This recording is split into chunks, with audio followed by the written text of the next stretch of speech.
When you make a promise to someone, you are expected to do all that is in your power and that you can do to pull through with it. So if you know that in fact you will not and cannot keep that promise, then do not take and accept that vow.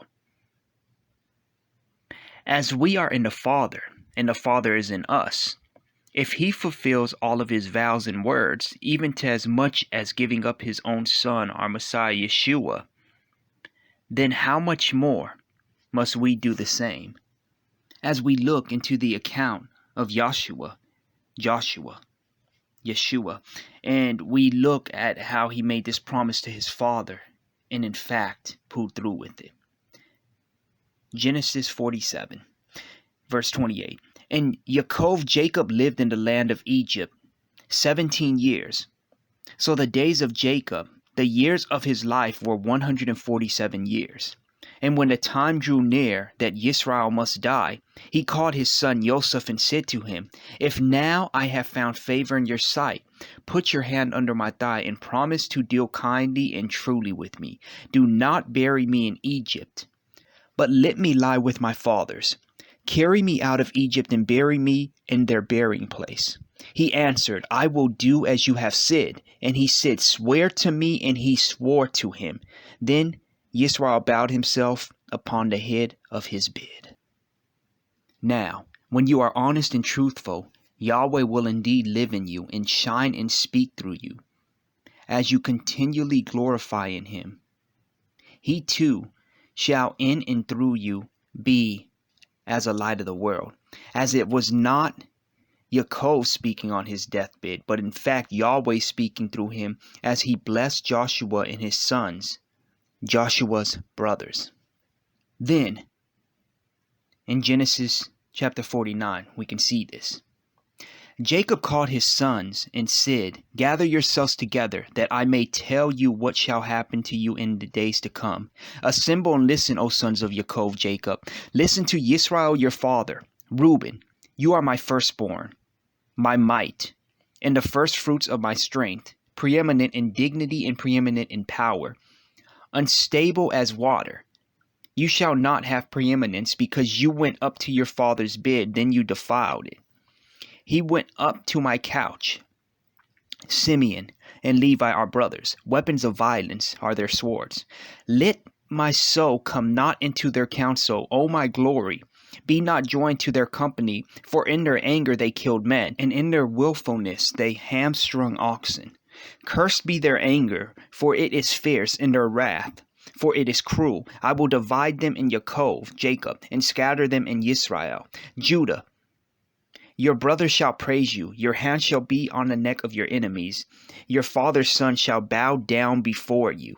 Judah is a lion's cub. From the prey, my son, you have gone up. He stooped down. He crouched as a lion and as a lioness. Who dares rouse him? The scepter shall not depart from Judah, nor the ruler's staff from between his feet, until tribute comes to him. And to him shall be the obedience of the peoples, binding his fowl to their vine, and his donkey's coat to the choice wine. He has washed his garments in wine, and his vesture in the blood of grapes. His eyes are darker than wine, and his teeth whiter than milk. Zebulun shall dwell at the shore of the sea. He shall become a haven for ships, and his border shall be at Sidon. Issachar is a strong donkey, crouching between the sheepfolds. He saw that a resting place was good, and that the land was pleasant. So he bowed his shoulder to bear, and he became a servant at forced labor.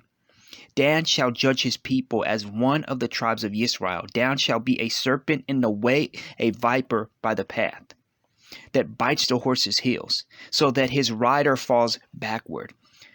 I wait for your salvation, O Lord. Raiders shall raid Gad, but he shall raid at their heels. Asher's food shall be rich, and he shall yield royal delicacies. Naphtali is a doe, let loose, that bears beautiful fawns. Joseph is a fruitful bow by a spring, his branches over the wall. The archers bitterly attacked him, shot at him, and harassed him severely. Yet his bow remained unmoved. His arms were made agile by the hands of the mighty one of Yaakov. From there is the shepherd, the stone of Israel. By the God of your father who will help you, by the Almighty who will bless you, with blessings of heaven above, blessings of the deep that crouches beneath, blessings of the breast and of the womb. The blessings of your father are mighty beyond the blessings of my parents, up to the bounties of the everlasting hills. May they be on the head of Joseph and on the brow of him who was set apart from his brothers. Benjamin is a ravenous wolf, in the morning devouring the prey, and at the evening devouring the spoil. Now, as he blessed the 12 tribes with the blessing suitable to each of them, we can see, in fact, that their past comes to play a part in their present. Now, when you look at the Old Testament compared to the words of the New Testament, you see that those who were men of war, they were not allowed to be kings or leaders or build the house of the Lord. But those after the New Testament, such as Saul, were forgiven and used by Yahweh to reach masses and spread Yeshua's true gospel.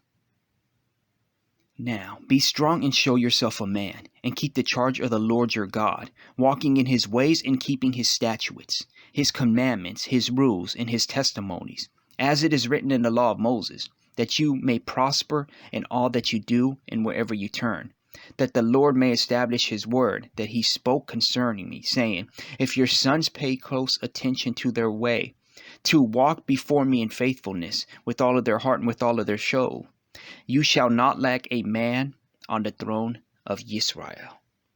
Our Messiah, Yeshua, Jesus.